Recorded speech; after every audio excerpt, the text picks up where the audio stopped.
I'm Cassie. This is Maile. Our presentation is on resume building and how to sell yourself on one page. So, why are resumes important? They are good for presenting yourself to your future employers so they can kind of get an overview of everything you bring to the table.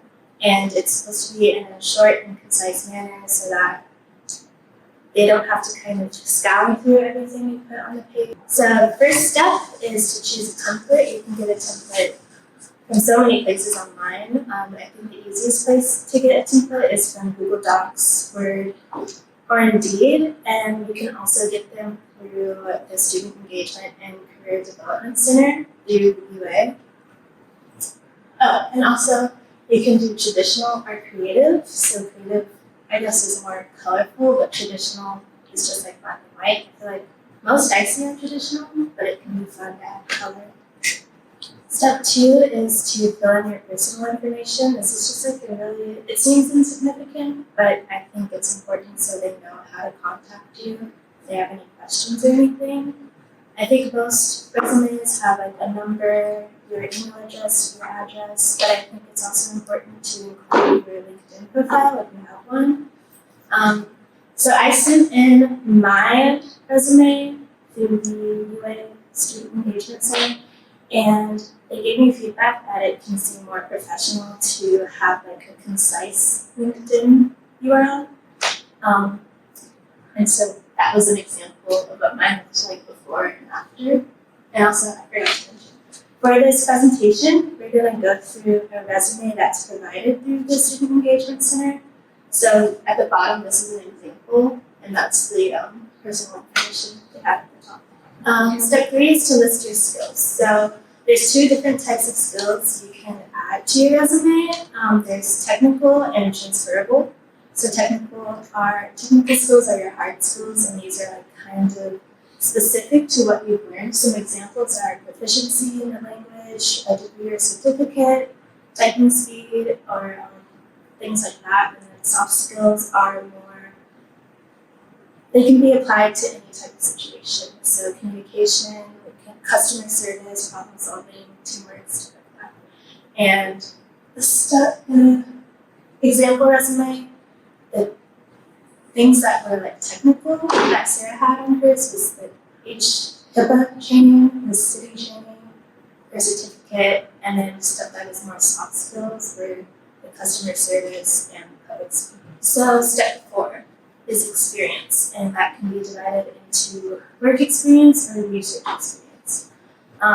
It's best to organize these in chronological order. So what you've done most recently or what you're still involved in is at the very top.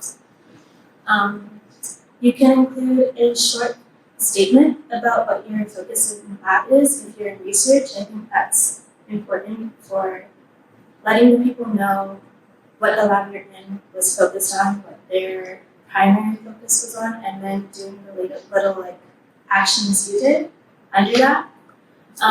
The Student Engagement Center, they have like a specific format that they recommend, which is the APR format, where you have an action verb and then what you worked on and what the result was. And so you can see examples of that in the sample resume, where she says she supported a team as a volunteer in developing ideas. And you also should put how long you were there, when you started, when you ended, and where it was. Step 5, education. So what I've learned is you kind of want to only include your education from the past 2 years. So you don't want to include high school really. You want to go into your college, professional life. So you can include your majors, minors, GPA, any classes that could correspond to the job you're applying to. So if you have a minor in biochemistry and the field you're going into is biochemistry, probably a good idea to put down that you have taken a lot of biochemistry.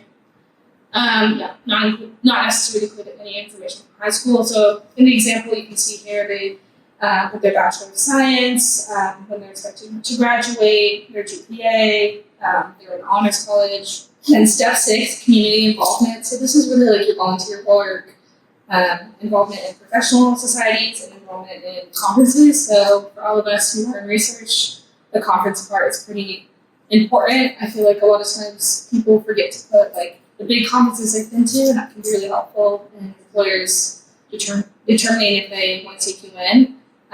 So you can see here, they went to the Food Chain Summit, National Collegiate Leadership Conference. Step 7, awards and honors. So this is kind of like your place to show off. You want to kind of put in everything that you've done, like outside curriculars that have put you ahead. So Blue Chip Leadership, Outstanding Honors Junior Nominee, just anything that could make you stand out from your other competitors. And then tips, these are really good websites and profiles to be a part of. So you can, again, upload your resume here and they'll kind of show you the different jobs that are available to you and things that you match to. I found these really helpful. This is LinkedIn and Indeed are where I found a lot of my connections nowadays. And a lot of my networking is actually done on LinkedIn, so I think everyone should be on it. They also offer resume feedback, and they have templates again, so you don't have to just Google. So